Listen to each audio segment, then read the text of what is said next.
Jeremy, it's a 2-for-1 today. Can you hear us? Hello, boys. Hey, what's up, man? Hello. How you doing? So Jeremy is our number one DJ in Montreal. Jeremy, what's up? What's up, man? How you doing? I hate when you say that because it puts me on the spot. Well, you have to be good, so too bad.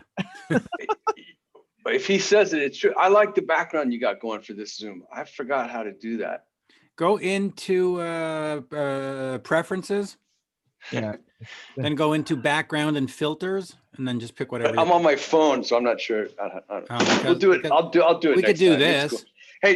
Hey, I love that. Hey, do you like it like? Do you want it like this? Yes. Do it that way. Yes. Okay. Do it landscape. Okay. You know what? I think I'm going to leave the flames up today. Yeah, leave the flames up, Mitch. Yeah, we're double flame. Did you meet Doug, by the way, at the Dead Daisies at Fufoon when they came? Nope, I didn't go to that show. I had to work. Sadly, missed it.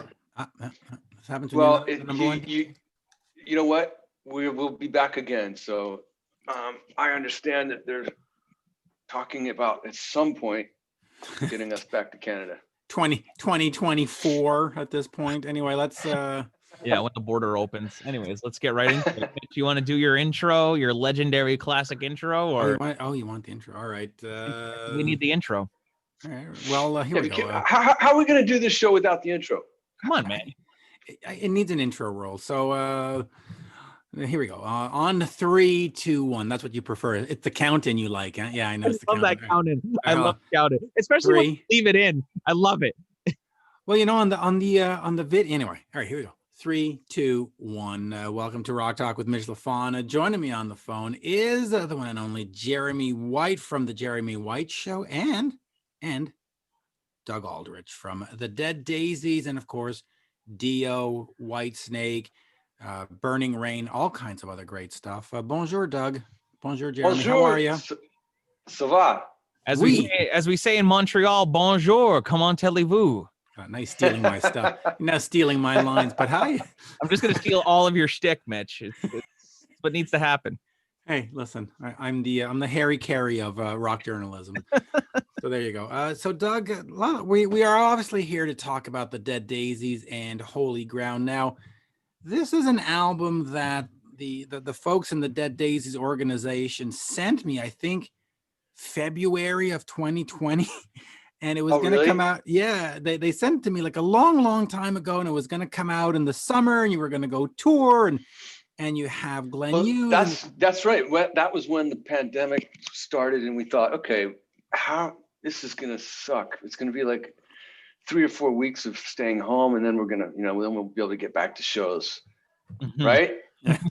If you would have told me back at that time how long we were going to be out of work and I would have freaked out. We all would have, Yeah. I guess is this the longest you've ever gone with like consistently not playing shows? Absolutely. I mean, especially when we're in the middle of we were getting ready to promote the album. So we pushed everything back basically now almost a year. But Mitch got the copy early. Yeah. So super early. And I thought it was great. And I even wrote a little review or I wrote something that I sent to Dave and all the other guys. And then it just disappeared. Did you do the world premiere of one of the singles on your podcast at some point? I did. Like early last year? I did. Because I remember that was the first time I heard about the record. I was like, oh, this is exciting. Oh, Mitch has got the world. I got to hear this. And it was awesome. And then pandemic hit and it was just like, damn, like. So talk to me about that decision to sort of pull it off the market, because in a sense you have a captive audience, people stuck at home going, what am I going to do? There's no baseball to watch, there's no football. All right, I'll listen to music. And then you pulled it off. Good move, bad move? It is what it is. How do you sort of? I mean, we wanted to be able to play to promote the record. I think that was the reasoning to kind of keep pushing it back, and we thought we would be able to go on tour, and then it was so weird, it just kept getting moved, and finally they just said, look, we're going to start fresh next year because we're not going to be able to travel, so there was a lot of things now we're getting used to doing all this stuff on Zoom and whatnot, so you can promote a little bit, but there's nothing like playing a show, and there's nothing like seeing a show. But all that being said, it was my influence had zero to do with that decision. So it was a business decision, you know. The people upstairs sort of calling the shots. You know, the brains and the brass. I am the Yeah, but you're a band member. Shouldn't you be a part of that conversation? You know, I probably listened to that conversation a little bit, but I mean, you know, these guys are trying to structure out how to promote an album when we're not sure what's happening with this pandemic, and so I was just trying to be supportive. But what we did do, which I think was good, was we kind of we put a couple singles out, and Unspoken was the first one that came out. That it came out, I guess it was like April or May, something like that. And it came out, and it wasn't meant to be a single at all, but it just felt like a good vibe for that period when everyone was kind of freaking out, stuck at home. It was a song of hope. Yeah. So then we strung it out a little bit longer, and then did some other songs through the year, and some other, like everybody, we did some lockdown stuff. But in the end, to answer your question, Mitch, I would say that, yeah, it was a good decision, because now the anticipation's been there for a long time. Now finally the record's going to come out. Yeah, so it's gonna be fun to listen to. Now, a year later, as this thing has sat there, do you listen to it and go, wow, great album? Or do you start having that artistic kind of thing going, hey, maybe we should just go fix the guitars a little, maybe we could just maybe we could remix this a little, or maybe, you know, put a There's little always reverb on the snare, or right. a little bit You more guys delay know on the that. guitar. Of course. There's always something. It's never perfect, but I think I usually don't listen to stuff right away, and I let it kind of cool out, and then that way when I listen to it fresh, I'm not so nitpicky. Because when you're coming off of the record, you know, actually tracking and stuff, and you get the mixes, unless there's something that you really can't live with, you gotta know that these guys, like Ben Gross, the producer, did a great job. What I like about it is he made it feel like, when you're listening with headphones, how I a lot of times listen to music, it really feels like I'm in the room with the band again, you know, playing. And that part is a cool thing, because I don't think we had that before. No, really. I'll just, before I move on to just talking about the Daisies, you were, of course, in Revolution Saints. They put out a third album again. Couldn't tour, couldn't do anything with that. Is that a project that still interests you? Because I understand that the contract was 3 records and it's done, and now you can move on. Do you still want to work with Dean and with Jack Blades, or is your focus? I love those guys, and I mean, it was a blast to do that stuff. It was really like a throwback to melodic rock from the 80s. Played awesome, you know, by the way. You can't beat melodic rock from the 80s. Yeah, but I mean, at the same time, I'm really I feel like that was a studio project for the record company that really we didn't really have much to say about it, and it was really, we all did a little bit of writing on it, but I think 3 and Done is good for that.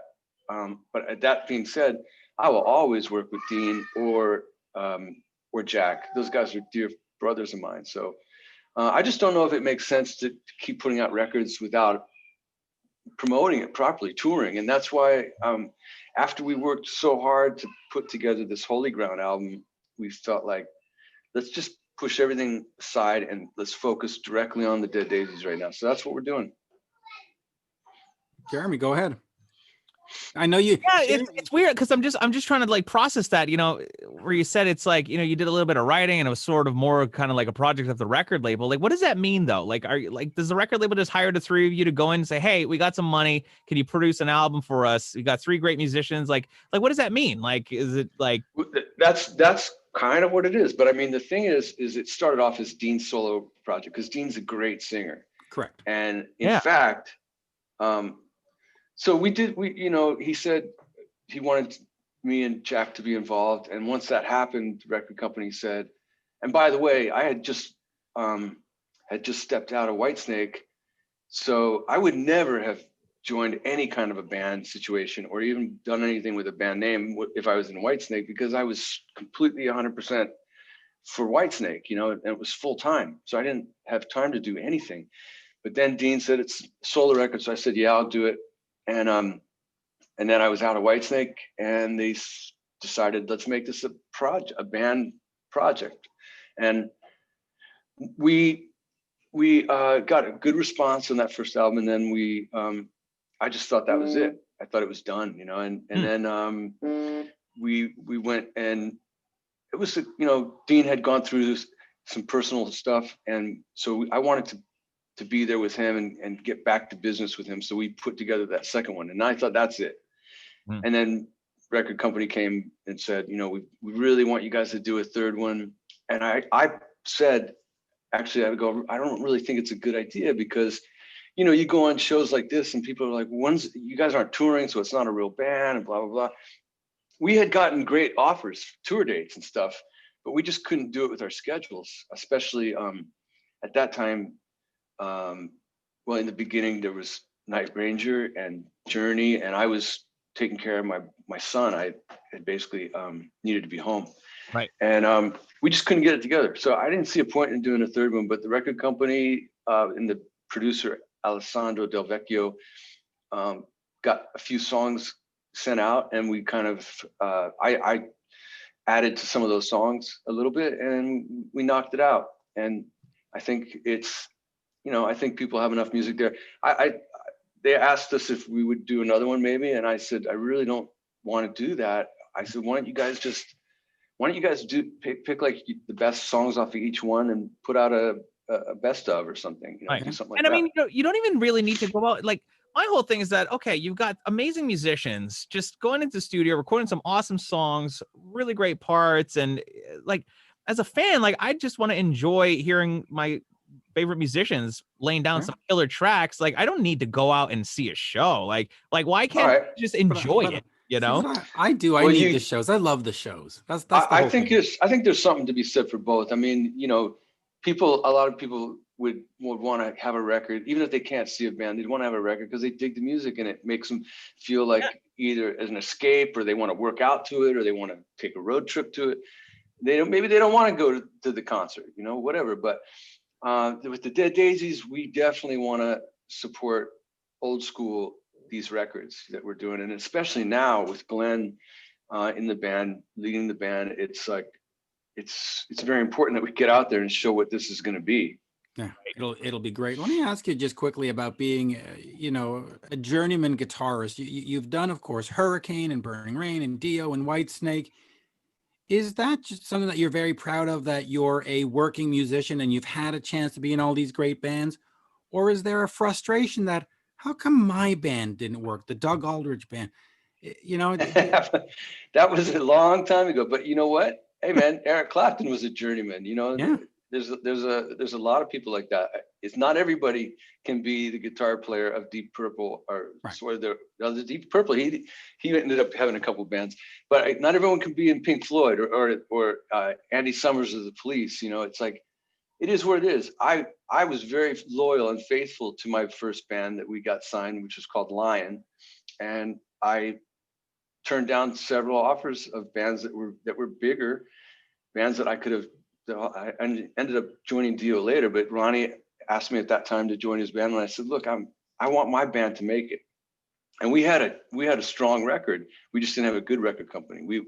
We were an LA band that was not like a glam band so much. It was more, we were more influenced by bands like early Whitesnake and Thin Lizzy and stuff like that. So we got like the dregs of the record deals that came out of LA. And the band broke up. Record company? Was it MCA? Because whenever there's a disaster, it's MCA. Was it MCA? Hold on. Music Cemetery. No, it was Scotti Brothers. It was the guys. Okay. It was the guys that started Payola. You know, they started the whole going to the record. You know a little bit of that, probably, right? Here's a bag of Coke, spin our records. Yeah. the good old thing. So Jeremy, no, I what- don't feel, to answer your question, Yeah. no, I don't feel bad at all. I've been blessed with I wouldn't change anything really. I mean, I wake up and I still love to play guitar. I love to make music. I love what we've been able to create for this album, and It's a and I great can't album. wait to go out. I can't wait to get out and play it, you know. And I mean, I've been, you know, there's a lot more talented people than me out there that don't have the breaks that I've had, and it ain't right. But it is what it is. I'm not gonna take anything for granted. I feel very lucky. You know, Yeah. think about the singers that from my first singer, from this guy Cal Swan, who is amazing, who turned me on to early Whitesnake, and then later working with Kelly Hansen Kelly Hansen, and yeah. you know, and Dean and John Corabi, and then of course Ronnie, David, and now Glenn. You know, I mean, it's insane.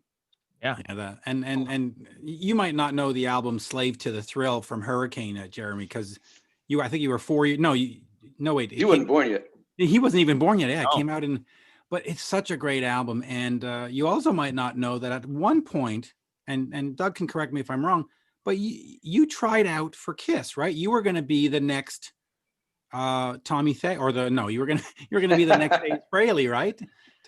Yeah, it was. Tell Jeremy that Yeah. story and what happened and how did that sort of turn out? Well, it turned out fine. It worked out for the best because they got Vinnie Vincent. He was great. Right. He wrote some great tunes with them. But and they had Bob Kulick in the background during that time. So basically, Jeremy, it's a long story. I've told it so many times that I'm gonna just try and make it short. I moved to LA. Of course I liked Kiss, but Zeppelin was my band, and I didn't think much of it. I got Well, I got in a band. Ace Frehley's just playing Jimmy Page's licks. I mean, That's kind of true. But at the time, they wanted more of a fiery kind of guitar style. I think it was kind of coming into that. was But- that because of so- Eddie Van Halen? Do you think Eddie Van Halen changed that whole scene and made people realize, shit, we need to play faster? I think it was also Randy Rhoads in the early 80s. That's it. Randy and Eddie, those guys, they lit it up, man. They were terrorizing other guitar players with their new styles, you know. And I think a little bit of that was going on. But I moved out. I was 18. I moved to California. I formed a band. We were kind of part cover, part original. We were starting to write, and Eric Carr came to a gig and asked me to come down and meet the guys. And so I did, and it was bizarre. You know, at first I didn't really know if that was really Eric Carr, but he had the hair, that big hair. And so I was like, it's got to be him. So then when he invited me to the record plant to meet Gene and Paul, I went down, and I felt guilty looking at these guys in their face, because you're not supposed to see Kiss without their makeup masks, their makeup, or they're always covering with sunglasses. And so I felt awkward. Yeah, you know, they were ahead of the seeing COVID that. curve. They were right ahead. They trendsetters they were. Yeah, they were more than I knew they were. But they basically were super nice to me. I played across a couple of their tracks from there. I think they were doing Creatures of the Night. Mm-hmm. And long story short, Gene wrote down some songs with this number and asked me to learn these songs, and could I have them ready by Monday to come have a jam. And so we played, and it was incredible. It was the first time playing through like multiple Marshall stacks. Wow. And I'm just sitting back there feeling the power of a wall of Marshalls just tearing my head off. And Paul's in front of me and Gene's over there, and it was, you know, really wild for a kid. I thought that's it. It's what you do. You move to LA and you join a big rock band. If you're You move to lucky. LA and you join Kiss or Queen or the Police or whoever's out there that week. So Right. it went pretty good. And then the next time they called me about a week later and said, can you come back again? And I started to get a little nervous at this point. I didn't, you know. Did you want to join Kiss? Well, at that point, hell yeah. I was like, this is what I'm supposed to do. But Yeah. And I thought, I didn't plan on it, but I'm going to roll with it, you know? And, but I mean, I was just a baby, and these guys were, you know, seasoned they were world superstars, you know, and they're, we did not, the one thing we could do, we could play music together, but we couldn't have a normal conversation because I had no experience, you know, I had no life skills at all, you know. Didn't even know about keeping a bank account open. My bank account was done. I lost my phone after 3 months of not paying a bill. I never paid a bill before. I didn't know. So when they called me to come down to the record plant, they had to call the music store where I was working at. And I didn't have a phone. And then the second audition, my car broke down. I didn't have a car, so my buddy drove me. Oh, and man. in the end, Eric was really nice. He called me and he said, "Listen, we think you're a great guy." He didn't say kid, but that's probably what he was thinking. Great kid. And he said, you know, keep doing what you're doing. You're really good. And you know, but we need someone with more experience. And now for anybody that wants to know, it doesn't matter how good you are, you really have to be able to hang. If you're going to get a gig, whether it's a job, in any situation where you're working close with people, you have to be comfortable with each other, and you got to be able to be yourself. Personality goes a long way. Absolutely. Yeah. Yeah. Like, I can tell that me and Jeremy could hang out, and in 2 seconds we get a beer and we're just hanging, talking. It's like, hey, what about this? Oh yeah, that. Yeah. The kids can hang out. Grandpa over here will just, I'll go somewhere. But 18-year-old Doug, you know, auditioning for Kiss, kind of fangirling, not a good hang.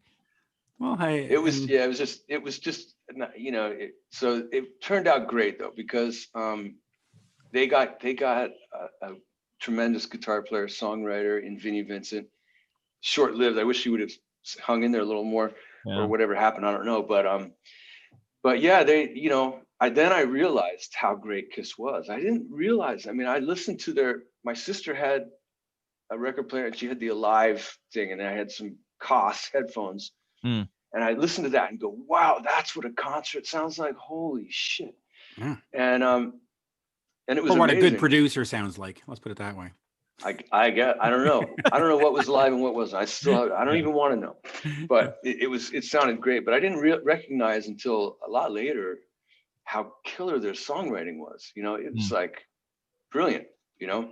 Yeah, there's a lot of great songs in that catalog, and people do like to talk shit about, you know, some of the mediocrity things that are a part of the Kiss music. But like, a lot of people say, oh, Kiss made up what they lacked in talent and songwriting. They made up for it with their live show. But if you really go and listen to the music, there's some killer songs in there, man. Pretty much everything. I mean, there's nothing. I would appreciate anything. You know, I'm not. You know, there's guys like Mitch and probably yourself and guys, you know, other people that friends of mine that are deep. They know every little thing about every detail about who played on what with Kiss and who did this and who did that. I have no idea. But when I hear one of their old songs, I'm like, wow, that stands up today. It's really good. It does. That 70s stuff stands up. Now, all right. So since we get into minutia, Jeremy, you're the guitar geek. Hit him with your best shot here with your questions on the guitars and the tones and all that stuff that you always go for. It's all Jackson's, right, Doug? It was for a minute. Doug's a Les Paul guy now, aren't you? Last couple of years. Well, I mean, it's been a lot longer than that. It's I started with a Les Paul. That was my first guitar, and how'd you afford Les Paul as your first guitar? Because it was $300, and I had 100. My mom gave me the other 2. Nice. You still have it? No, but I have about 6 that are identical to it. But no, I started with a Les Paul. I started with a copy Les Paul, then I got a real Les Paul, and eventually I butchered that thing. It was a deluxe with mini humbuckers, and I drilled it out and put humbuckers, and then the frets. It wasn't playing great, and I ended up getting a Strat with a tremolo bar. And but I had seen Randy Rhoads play with Jackson, and I felt a Jackson Strat at the music store, and I thought, it feels like a Les Paul and a Strat together. And so I ordered one of those and got it. And I made friends with Grover Jackson, and that's where the Jackson connection came in. He was super nice to me, and took me under his wing, brought me into the family, and I was there with Jackson until he left, and then I kind of bailed. I always would record with I had a Black Custom that was my main guitar go-to for the studio, but for live, you know, it didn't have the whammy bar or anything, so I would use the Jackson. But eventually, when Grover left, I just kind of soured on the Jacksons, and I went to Fender for a little while, played some of their stuff. Always kind of, I was never exclusive with anybody other than Jackson really at the time. And eventually, around 2000 or 99, somewhere around there, I started using Les Paul more exclusively. And then when I joined Dio, the Les Paul was definitely heavier than my Super Strat. I had a Super Strat, humbucker Strat, and the Black Custom I would use it for Sabbath and stuff like that because it was just darker and heavier. Yeah. And it's a 73, that one, and it's probably my best recording guitar. But so then when I joined Whitesnake, now this is 2002, I was touring with Ronnie, and I joined Whitesnake on a 2003 tour, and then it went on. But David said, "I love that you're playing Les Pauls. I want you to do that with us." And I'm like, "Yeah, that's my main guitar anyway." It just with Ronnie, he was covering Rainbow and some other stuff, and the Strat worked out great for that. And right, the whammy. It's not really, yeah, and the front pickup would really get a great. And it's a faster playing guitar as well, so it's like, actually, it's weird for me. Strats fight back a little bit more. Les Pauls are pretty more shreddable, but I just always have loved Gibsons. I've been a collector of that stuff for a long time, and now I have a little of this and a little of that, but my go-to guitar is a gold top Les Paul, just like I started on. Wow. What about this? You're actually a good person to ask this question to. In the 80s, there was so many different types of guitar tones going on. If you were in Motley Crue, you sounded like Mick Mars and you had a processed tone. If you're Eddie Van Halen towards the late 80s, you had more of a processed tone. People weren't just plugging direct to the front of the amp, turning it up to 11 and just playing anymore. There was so much going on. Were you pressured into following those trends and playing with all the processed tones and everything, or have you just always been straight into the amp kind of guy? No, I've tried everything, and I'll tell you one thing, man.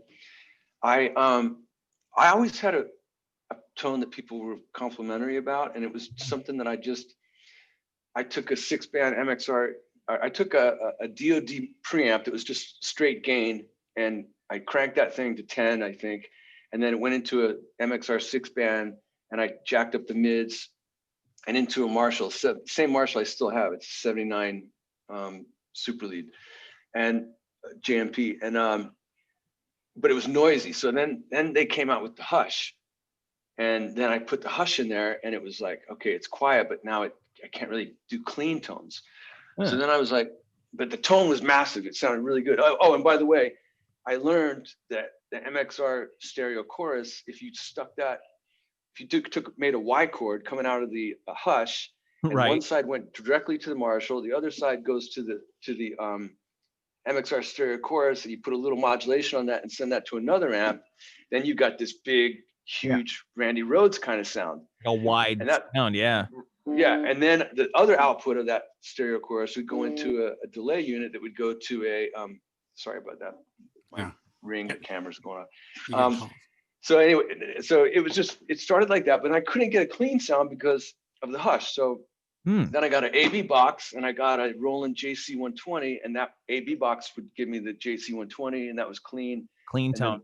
The other sound, I did that for a long time, and it was really cool. But eventually, setup. There's a lot going on there. It was a little even more than that, but eventually, Doug's no rookie. Well, no, but eventually, he's a good person to ask these questions. The thing was just trying to experiment to get the sound that you hear in your head, and that's what I was trying to do, and have coverage of different sounds that I wanted to get in my head, that I were in my head. But then I found out about Bob Bradshaw. Oh, about I just want to tell you about the process tone thing really quick. Yeah, we'll go. So I meet Bob Bradshaw. I'm in Hurricane. I got this sound that I've started with, but now I want to take it further. And he had these things called Rocktron made these things called juice extractors, and you plug your amp output into the juice extractor, and then you could EQ the sound before it went to the speaker.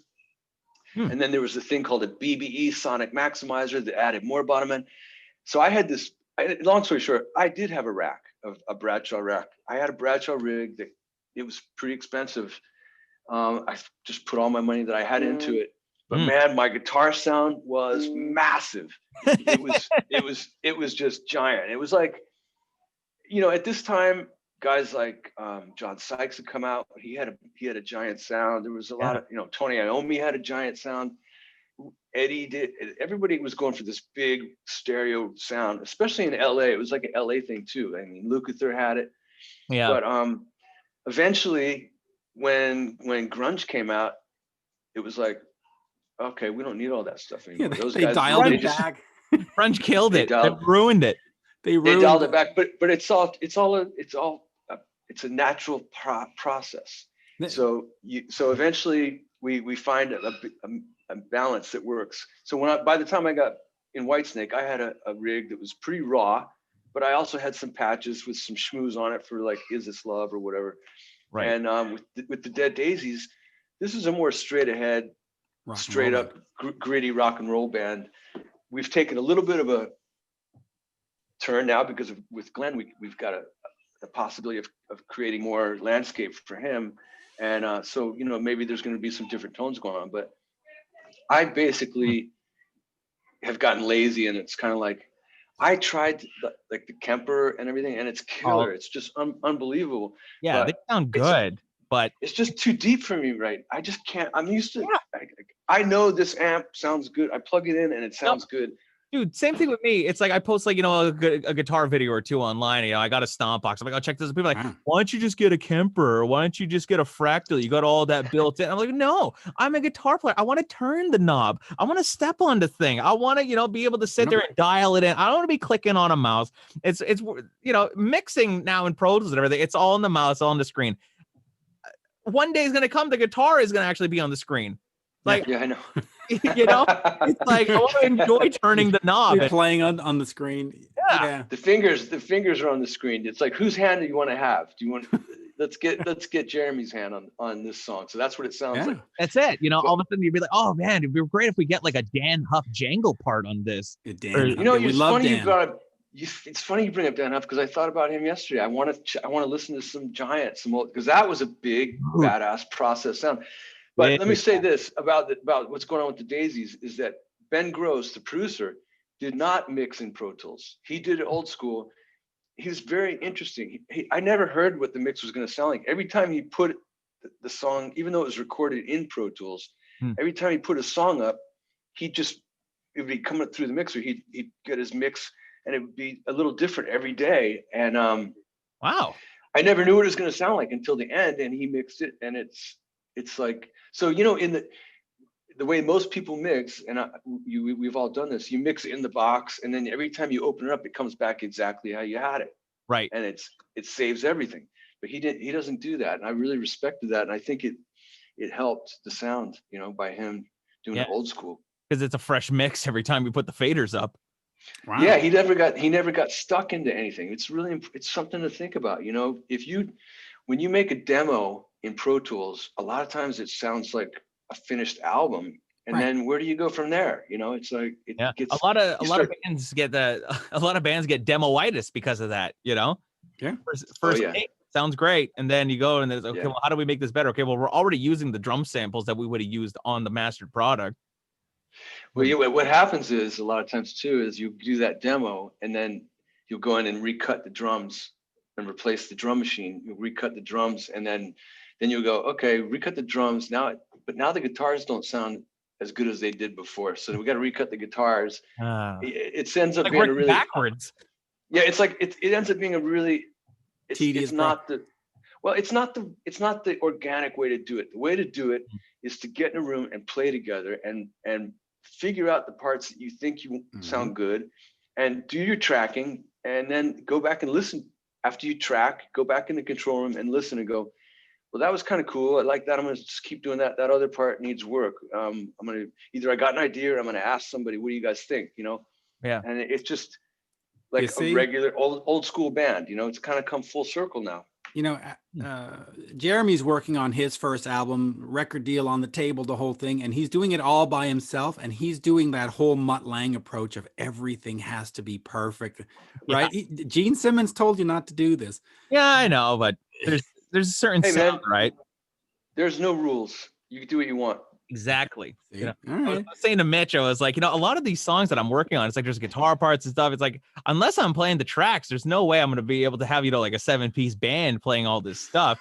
And then I was talking to Phil Collins from Def Leppard on Monday, interviewed him, and he was saying that, when we were recording Hysteria, we didn't even have the intention of like, how are we going to play these live? Like, we didn't even think about that. We were just trying to create the best sounding, album and record, and then worry about playing it live after the fact. And like Hysteria, they had to rent an arena for 2 days and just go over and over and figure out an arrangement for like Love Bites. Like, how are you going to play this live and sing at the same time, So it's so interesting to hear different people's perspectives and approaches when it comes to recording, They pull it off good though. They sound great. And you know who else sounded great is that there were some really like, I don't want to say overproduced, but it was seriously produced, was Boston. Yeah. If you look on YouTube, the Boston stuff is, that Tom Schultz and Barry Gaudreau on guitar was just on fire. And the bass player. Yeah. Dude, the whole band. And the sound of the record, like it still sounds so good. You listen to it on the radio and then they go into like a modern sounding album. It kills it. It kills the modern sounding stuff. And live, they pulled it off. They did, like, just like Def Leppard. And I think they do it. There was no tapes or anything, or I wouldn't think there was anyways. Yeah. Well, let's just say I hope there wasn't. No. Well, I asked Phil Collins that. I asked him, I was like, do you play the tracks and stuff? And he's like, well, in the interview, he said to me, he's like, honestly, he's like, when we were recording the stuff, we recorded stuff that we'd be able to pull off live if we had to. He's like, if you couldn't sing it, it didn't make the album because we knew we wouldn't be able to do it live, And those guys all sing their ass off. I mean, Viv's a great singer. Joe obviously is the tone of the band. Yeah. Sav and Phil might be. I mean, he's a brilliant singer. And he sounds just like, he can sound exactly like Joe. It's weird. It's like they double the parts, and it's like that's how they get that fat sound. Is because he's got that. Even sound Mutt, too. Mutt sang a lot of those backing vocals on the records too. Like the Love Bites, like a Love Bites, like all those high parts, like that was all Mutt. Yeah. Wow, I didn't know that. Yeah. Let me, just since we're talking about singers, talk to me just real quick about working with Glenn, working with David, and working with Ronnie, because they are a cut above, the regular singer. Do they have a method to their madness? Is it just a natural talent? They walk up to the mic and off it goes. Do you get any sense from them that there's something different going? Do they approach the mic differently? There's a lot different. I mean, they're all individually different too. I mean, I often say Ronnie is for me the greatest heavy metal singer.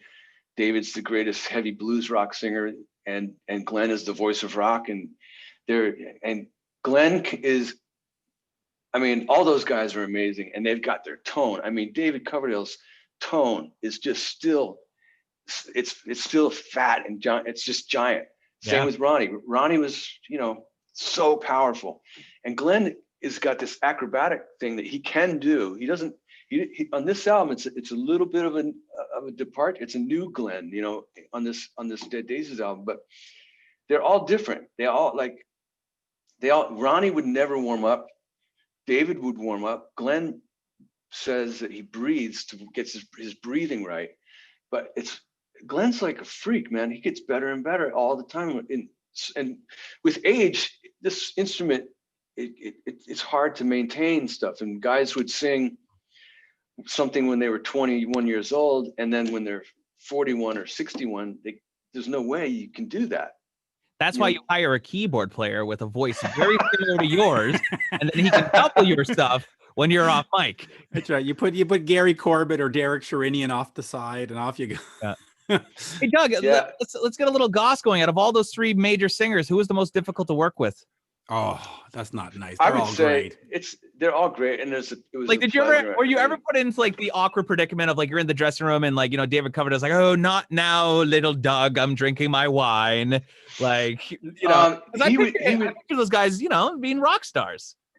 David was like my big bro. He really looked out for me. I'll tell you the difference is, Ronnie wore his heart on his sleeve, and if he was upset about something with anybody in the band, he would let them know right away, and he would just tell them right away.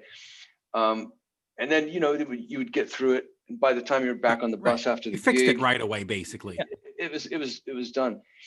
David is he's a super strong, he's a very deep guy, and it means a lot to him. And so if he might want to process things a little bit before he talks about what's bothering him, but you could tell that maybe something was.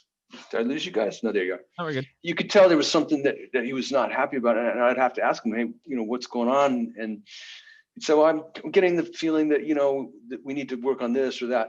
And so but it was like, it was totally natural, and it was more constructive than it was like drama.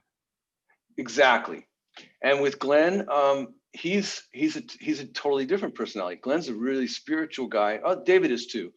But Glenn is he kind of goes, I don't know where it comes from. I don't know what we're doing. It's just coming into me, and I'm gonna pass it off to you guys. And Glenn's he's a super sweet guy, man. I gotta say, he's a very tender heart, he's very deep. I love what he did on the album. He basically lyrically did a killer album that leaves a lot of interpretation for the listener, leaves gray area. Like, he's not telling you stand up and shout. He's telling you, maybe once you walk down this path and you take the boat out to sea, by the time you come back, you're going to be a changed man. He leaves this stuff open for you to think about. So anyway, they're all three different. They're all three brilliant. They're all three under the umbrella of Richie Blackmore, which is interesting that I've ended up with these guys. Yeah, it's true, actually. Yeah. And they're all three, obviously rest in peace, Ronnie, but they're all still, they're dear friends of mine. Ronnie was till the very end. Ronnie and I got into it a few times, where he was pissed at me, and there was two times in particular. One was when I had gone to Whitesnake to start. It was basically a 2-month tour we were going to do, and 2 months went on, and it kept going. And Ronnie got really upset with me because he wanted to do some dates with, I think it was Maiden, and I said I got dates with David, and he was really upset with me. And it was maybe a year or so before we got back to be friends again. Oh wow! And then it was that bad. Yeah, he was pissed. He was like, Ronnie was like, it was because he put me out there. I mean, I understand he wanted me to come back and fulfill, but I mean, things, I felt like I was meant to be in Whitesnake. Even Reb Beach would say that too. He was meant to be in Whitesnake, and Reb's now the longest. Whitesnake. You were absolutely that was the band for you. I'll give you that. Well, I'll tell you what, Doug is my Whitesnake guitar player. Like, when I was in high school, in like 2009, when like, Forevermore and all that stuff was coming out, like that was my Whitesnake. Yeah. That's cool. I mean, that's interesting, because for some people now, Joel Hoekstra is their Whitesnake. Joel is fantastic. He's a monster, and yes. And Reb is too. Reb's the longest lasting member of all time with Whitesnake. So God bless that kid. Wow. I never thought of it, but yeah. Even more than Tommy, drummer? Yeah. Yeah. Yeah, because Tommy left a couple times. There was a time, well, first of all, Good to Be Bad had Tishy? No, Tishy was on Forevermore. It was Chris Frazier. Oh yeah. Chris Frazier was on Good to Be Bad. Chris Frazier from Foreigner. And then Brian Tishy came in for a few years. And so Tommy had been in and out. But Reb has been there the entire time. And you remember the 87 Whitesnake was Ainsley Dunbar. Well, no, but I mean the touring band that was everybody knew was only around for a couple of years, right? Right. It was like 87 till 90, 3 years or something. Wow. And then Tommy was gone. Adrian stayed, and they did some other stuff. But then, for the most part, Reb is the Whitesnake guitar player. Yeah. Oh, he's the Iron Man. Anyway. Who's had more band member changes through the years, Whitesnake or LA Guns? No idea. I don't know. Has LA Guns had a lot? About 87 or 88. Yeah, they changed. For real? Yeah. In fact, I was interviewing Chris Holmes of Wasp earlier, and he was telling me about the 3 days that he spent with LA Guns as their guitarist. Oh, really? He was in LA Guns? Yeah, he was in LA Guns for. They were supposed to go tour with Alice Cooper in Europe, and Chris came in because Tracy quit, and then the Alice Cooper camp found out that it wasn't the original LA Guns, and they threw him off the tour. So Chris was basically there for like 3 days, and they played like Whiskey a Go Go. Got it. Yeah, Chris is a great guy, man. I've known Chris for years, and he's always been super cool. I was at the very first Wasp gig in LA when I was a kid. It was I don't know, 82 or 3, something like that. I don't know what it was, but it was at the Troubadour, and they came out, and they had the fire on the drum. They had fire coming out of the drum riser, which was a kind of I had never seen that. How did you do that back in the early 80s? Like it was I have no idea. They had this big pipe, and it it had holes in it, and gas came out, and natural gas. Back then, nobody thought about burning stuff. They just did. Oh yeah. But the best part, which was controversial, and it probably would be now if somebody did it, was that Blackie came out with a plastic. What do they call it? Tupperware. Mm-hmm. He came out with a Tupperware box, that little kind of plastic Tupperware box that had red meat in it, and he would chuck the meat at the audience, and it was like, whoa, getting hit by a T-bone steak, and that's where I was like, okay, that's a really great show. It's not necessarily, what I'm into, but I think I got to hand it to them. They're trying to, they're original. Yeah. Blackie was Blackie has his pogo stick mic that he gets up on, and he moves around with his pogo stick. Listen, I wondered how he did that. I actually played on one of their records. He at a point, I think when Chris left, he got me and Bob Kulick. We both did a couple solos on Headless Cross or something like that. I think it was called. Oh, yeah, I see. Cool. Yeah, but listen, Blackie knows how to put on a show. Yeah, man. He still does. I saw him when I was in Whitesnake. We played a festival with them, and it was pretty cool. I was on the side of the stage, so I didn't get to enjoy it the proper way, but he was still doing it, Blackie, Yeah, good man. And anyway, there we go. Well, so when's this record come out? At the end of the month? February, it comes out. It comes out this month in about a week. January 22nd. Yes, and we will. We're going to get together in late February, early March for rehearsals. We got together in October and played through all the new stuff, and it's really fun to play. I can't wait for people to hear it live, whenever that is. But we're going to get together and rehearse for upcoming dates if they happen. And also Glenn and I had gotten together and done some work on some new songs as well. So we might sit down with David and have a bit of a writing session. See how it goes. Yeah. So now, of course, Australia and New Zealand don't have COVID right now. They've managed to beat it down. So you could probably just tour around that area with David for a while before you come back. They won't let us fly in. No, they won't. Australia is you got to quarantine for 2 weeks and blah blah blah. But they've had a couple of flare-ups. They've shut down, just like everybody. They shut down certain, not so much New Zealand, but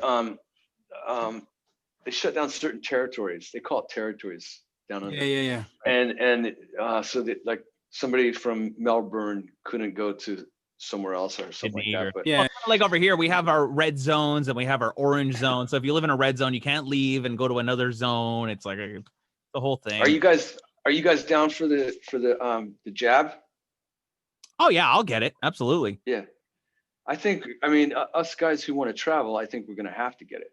Well, they're talking about having possibly to carry your papers with you, saying like, show me your COVID papers. And if you don't have it, you're not getting on the plane. And So And that's fine. I mean, you know, that's how it is in South America. When you go to Central South America near the Amazon, you got to have yellow fever card. oh You got to really? get yellow. I didn't know that. Yeah, yeah. A yellow fever is through like an area called Manaus. It's right on the Amazon, and it's prevalent. And you can, you know, it was a little freaky about, you know, I was going down there at one point, and it was like, you got to get this yellow fever shot, and it's 2 injections, very similar to COVID. And then they gave you this yellow card that goes in your passport. So Wow. I think I'm still okay for yellow fever, I think. Yeah. What about COVID? what about shingles? You got your shingles shot? No, I haven't. I don't. At some point, I probably will have to. I mean, I don't know what age you're supposed to do it, but I'm in mid-50s, so you know. Oh, dude, probably get your shingles shot. Get it. Yeah, I'm right now too, but I haven't had a. But yeah, dude. Yeah. Actually, talking about shingles, my grandfather, well, he's like 80. He just had shingles in the summer, and last summer, and holy fuck, it was bad. Like he still has pain, like on his chest and everything. That shit is scarring. I've had. But I mean, shingles, and it's rough. Isn't it? You've had it? I've had shingles. I had shingles. I had shingles in the 90s, and it made like a red band across the chest, and there's still a little bit of pock marks, and because it follows a vein, or I don't know what but it wrapped, and man, that was. Oh, your mic just dropped. Oh, sorry. It was like, yeah, sorry. You're good. It was like getting punched, being punched in the ribs every day. Yeah. I will at some point. Next time I go to the doctor, I'll ask him about it. But yeah. Right now, I'm not worried about that. I want to get COVIDized. You want to get the COVID shot. You want to get back on stage and performing. You know. You want to get back to Montreal. You want to get back, and the Dead Daisies. You know, when they tour, they have their plane. They go all over the place. So it's a fun time. We gotta finagle our way onto the Dead Daisies plane. We'll do a couple of shows. Yeah. There's only. You guys make it sound like we're always on the plane. We only take that plane for short hops. We fly commercial all the time. That's you know, you got to understand. It's actually more work to go on that plane, because you got to pack your bag from your room, carry it, get it down in the lobby. It's hard to get on my private jet. Check it out. Listen to this though. Bag. Check this out. Check it out. So you gotta get to the airport, unload it out of the van. Then you gotta load it into another van, and then you gotta unload it out of that van, carry it to the plane. Then they load it in the plane and do the whole thing on the way out. And that plane is a beautiful machine. It's not my place, you know. It's like I don't feel that's like somebody's home, you know. So you're basically sitting there like, you know, just being cool. You know, one day on an accident, there was some turbulence, and I had orange juice, and it went all over the wall, and I felt like, we lost your video. Yeah, that's when he's going. That was Dean's juice. That was Dean's. But it's not. You know, it's only for out of convenience for David, who needs to be able to be mobile in certain situations. Like when we were touring with Kiss, right. David he's a very hardworking person, and he had to get back to New York there was some family meetings that he had to do. And so he would go after the Kiss show, he'd get on the plane and fly, and then we'd take the bus. And then there's other guys that have been in the band, like Brian Tichy, would only really want to be on the bus. You know, he didn't want to go on the plane. So it's to each his own. I like commercial, because I know that I've paid my money. I want to just relax. I want to watch my movies. I don't necessarily want to. Maybe I want to talk to somebody, but maybe not. I want to just. So on the private plane, you don't have like the movie service, and it's just kind of like short hops. It's basically up and down. You know, the best thing about that is being able to sit up there and watch the takeoff and the landing and stuff. That's the fun part. Yeah. But yeah, it's a lot of work for those people who have those planes. Yeah. Well, they get used to it. I think I'll get used to hearing about it. It's, you know, it's one of those things. It's like it's like being in a limousine, you know. Once you do it a few times, it's like, okay, it's cool, but it kind of makes you feel uncomfortable too, because you don't want people to think you're like you think that you're some you know, royalty. Superstar royalty or something. Yeah. Oh no, I would totally embrace it. I walk up and be like, here, minion, take my guitar case. Where's my wine? Like, you know, that's the other thing, is that I always carry a guitar with me, always. and I would be a little bit nervous sometimes, like, is my case going to scratch the leather? Because the leather on that jet is worth more than my life. Right. You know, I was asking the pilot one time, I go, like this plane, like, you know, what, like that bolt right there that holds the wheel on the front, like how much is that? You know, and it was like, you know, $75,000 or something for a bolt. You know, that's how these planes are just heel on the landing gear. Like, but we're very thankful for David to help, you know, do that. It's basically a situation like how if Metallica, when they were starting off, they needed money. They needed money for my Metallica. Maybe that's why I got it from them. But maybe in the beginning when Metallica needed money so that they could go do a tour, the record company would advance them whatever, $500,000 or $1 million. And back in the 80s, that was a lot of money.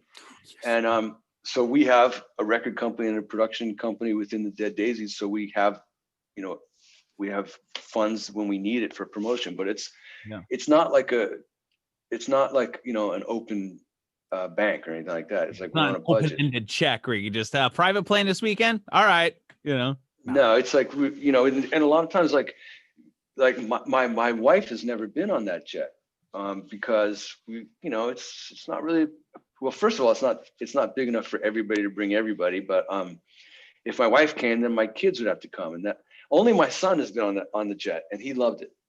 At first, he wanted to go on the bus and be in the bunk and roll around and get crazy, you know. But then once he got on the jet, it was like, yeah, I like this. It's cool, you know. Yeah. Well, that's all. We'll have to get on that jet at some point. But yeah, Mitch, we got to do it. You know what, Mitch? It's not out of the question. You would probably have just as much right as me to get on that jet because you actually have a whole network of fans that you could talk and go, I've been on the jet, I've been around. Yeah. And we were going to do a around the world thing. Video a couple of years ago. Yeah. Yeah. So maybe you know, there's probably a seat for you. Yeah. Jeremy, I'm not sure about. Maybe Jeremy could That's all right. I'll rent my own plane. I'll meet you on the tarmac. Hey, you know what? If your songs turn out as good as they sound like they might, maybe you'd be able to do that. That'd be cool. And you know who won't have a seat on that plane? Mitch Lafon. No.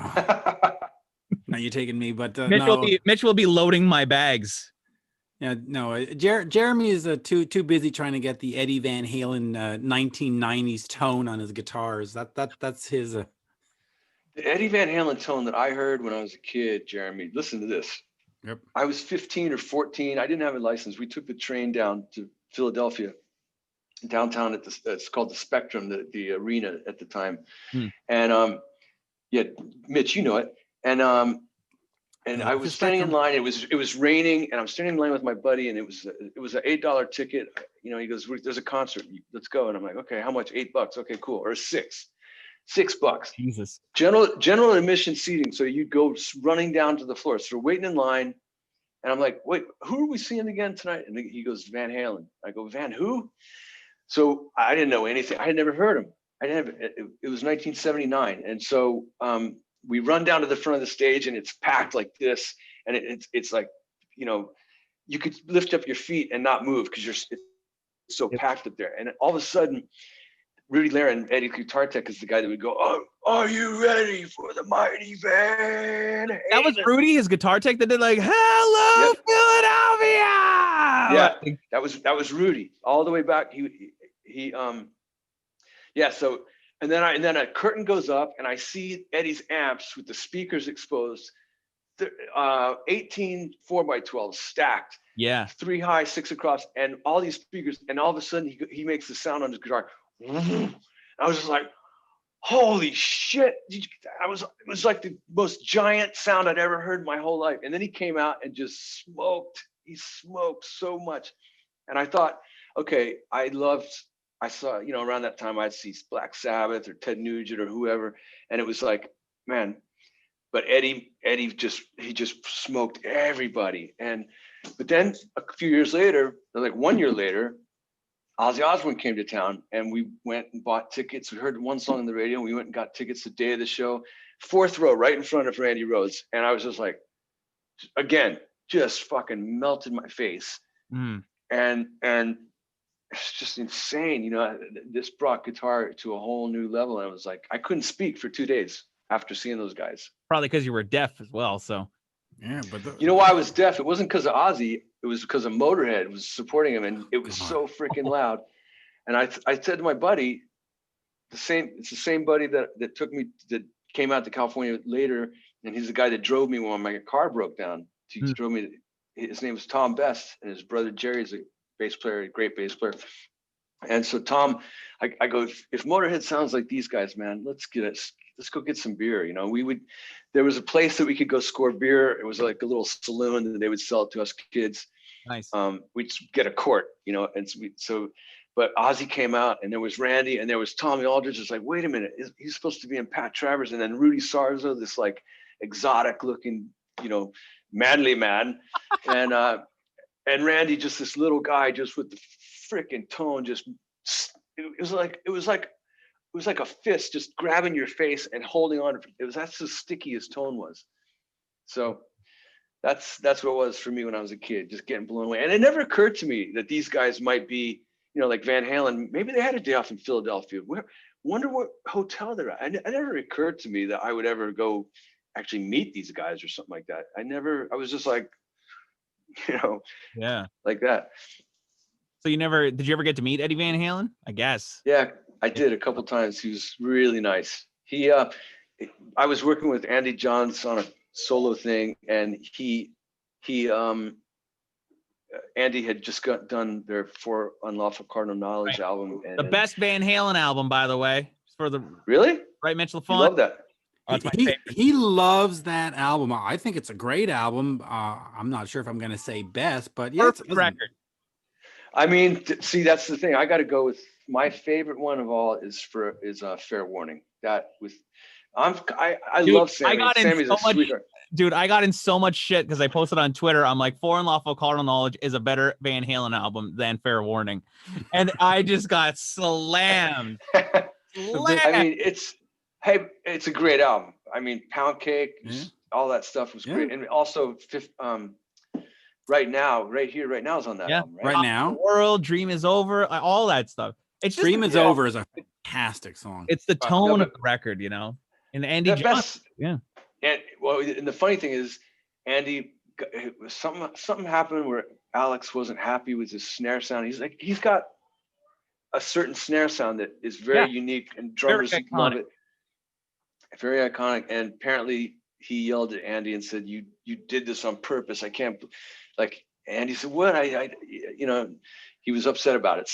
There's some story. You'd have to ask Alex when you talk to him. But I did get to meet Eddie. He was super nice, and I was up at, you know, we borrowed some gear from his studio so that Andy could be happy with the sound at my house. And then he came, and then I was in a band with my singer from Lion called Bad Moon Rising. We kind of reformed a band, and we toured. We were doing a tour in France, and actually supported Van Halen at a show in Paris.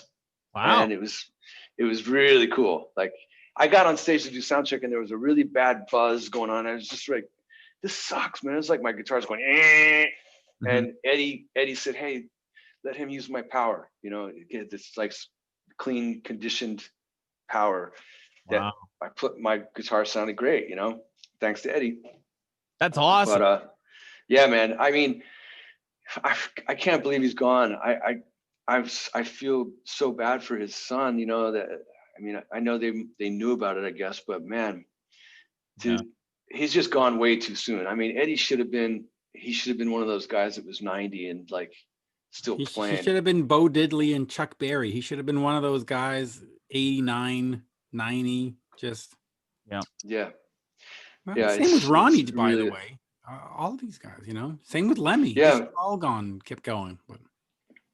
Yeah. The thing is I don't know exactly what was Eddie got. What was it? Was it throat cancer or stomach cancer? Throat cancer, and then it it was pretty much like terminal, like towards the end. It was just like everywhere. It got to his brain, and just from the reports, I guess, you know, until Wolf actually comes out and, you know, writes a book, or like, you know, if he wants to put it out there, like, I guess we won't actually know what it was, but it was for sure cancer. So either way, fuck cancer, because I mean, Way too soon. Ronnie, that was brutal, because I think that Ronnie, when he found out about it, it was like, you've basically got 6 months, and it was like literally 6 months around to the day that he actually passed. yeah. What kind of cancer did Ronnie have? He got stomach cancer, which is a very difficult. It's hard to detect, and it's once it's hard to detect, so it ends up being usually more advanced. But anyway, that's a whole nother conversation for us. Yeah. But I just want to say to you guys, I can't wait to come back. Are you in Montreal, Jeremy? Yeah, Yeah, both of us. I'm like half hour from Mitch. Okay. Yeah. It's one of the greatest cities in the world. I love Montreal. I was married to a Quebecois at one point, and I spent some time there, and it was awesome. The Montreal community, everyone sticks together. They all know each other, all the musicians and all the fans, they're all friends. They hang out together. It's very like European there. It's the biggest little city ever. Yes, I love it. Yeah. It is. I have, I look forward to I think with the Daisies will be there at some point. I don't know if it's this year or next year. Hopefully we'll get some concerts going in the summertime, once everybody gets Just jabbed real up. quick, you had a song about the girl from Milan Blues or something like that, right? Yeah, Blues for Milan. Blues for Milan that you were doing with Whitesnake, Yeah. and that was for her from Montreal. But now I'm married to the greatest girl, and she's from Germany. And every song that I write now, Mitch, is for her. Every song. That's for her. Can you might have just ruined everything. I'm looking in real close at you right now. We're gonna edit that every song, every note I play is for Daniela Aldrich. That's right. That's the way. Okay. There you go. You might have gotten him laid tonight. No, you'd have to do it. You got to do a lot more than to get that to happen for me. But oh, there we go. But no, I'll tell you what though, it's I'm very thankful for the people that I've had in my life, and my wife is awesome. She's got a business that's kicking ass called Mama Wonder Bar. That is for people who like to do smudging, Indian sage. She custom does them with roses and all this stuff. It's Mama Wunderbar with the U, Wunderbar. So so that maybe that would get me some by me promoting Mama Wunderbar. Yeah. Wunderbar. Well, listen, I'm Native American. I live on a reservation just outside of Montreal called Kahnawake. So maybe I'll have to pick one of those up. You've probably smelled this sage before. It's really good. And they say that actually, I read something online that if you sage correctly, that it actually purifies air and can kill the COVID vaccine, COVID germ. Possible. Don't know if that's true, but I read something. We lost the video again. Let's ask the FDA. Doug, we lost your video. I guess maybe his phone died because we've been talking for an hour and 10 minutes, but there you go. That's okay. Well, there you go. New Dead Daisies coming out next week. What was it? January 22nd. Holy Ground. Great album. I heard it a year ago and I was like, it's coming in the summer. And then 1 year later. And it's just strange. A lot of these. Remember when we met not John Bon Jovi. We met Obie O'Brien out in New York. Yeah, like, the album's coming out in May, and then it just it ended up being October, I guess. October 2020. That was in November 2019. They were in New York listening to the final mixes, and they were going to have it all revved up for what was it, May of 2020, and then of course COVID put that on there. COVID started killing everything. But by the way, before we go, I got to show you this. There you go. Hello. There you go. I love your Poison mug. Is it tea you're looking? Yeah, my Poison mug. By the way, thank you to Poison for linking their web store to the Lionel Richie store. That's just great. I love it. All right. Well, we lost Doug. So our thanks to Doug for joining us. That was great. Check out the new Dead Daisies, January 22nd, available pre-order wherever you get music. Mitch Lafon, Rock Talk with Mitch Lafon. There you go. Hold on. There. Oh no, there's a chair. Move your chair. Slide to the left. Take it back now, y'all. Slide to the right. Oh my God. All right. There you go. Cool. Cheers. All right.